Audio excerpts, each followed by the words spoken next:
How to speed up your Windows device. What's up everyone? Welcome to another tutorial. In this video, I'm going to be showing you a few ways to make your Windows perform faster.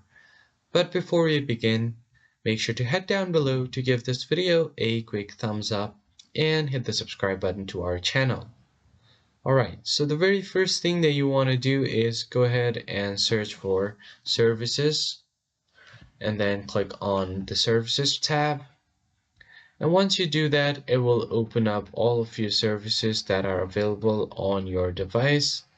Then what you are going to do is to scroll down and find the services that is not required for your PC, and then you can just right click on it and then stop the service that's currently running.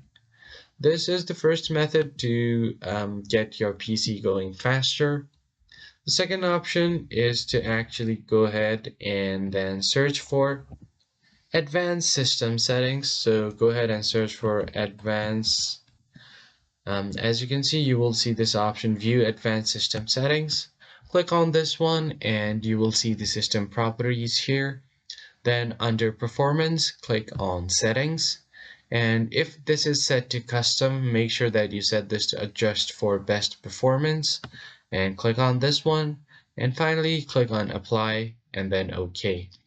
Once you do that, your PC should start running faster. After doing this, you should give your PC a quick restart like this, and then you should be good to go. That's pretty much it. I hope you found this helpful. I'll catch you guys on the next one.